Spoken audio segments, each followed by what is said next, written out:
দেখুন পানি, রাস্তার উপরে পানি। দেখুন দেখুন রাস্তার উপরে পানি। রাস্তার উপরে কি পানি দেখছেন? দেখুন গাইস, আপনারা ভিডিওটা শেয়ার করে দিবেন। নোয়াখালীর অবস্থা কেমন দেখুন, পানি আর পানি।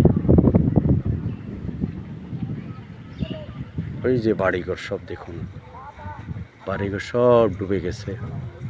বাড়ির ভিতরে পানি। এই যে আমি দেখানোর চেষ্টা করছি, এটা ঘর দেখছেন গাইস, আপনারা দেখুন।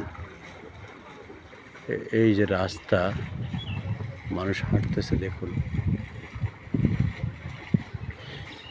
পরিস্থিতি অনেক খারাপ পরিস্থিতি।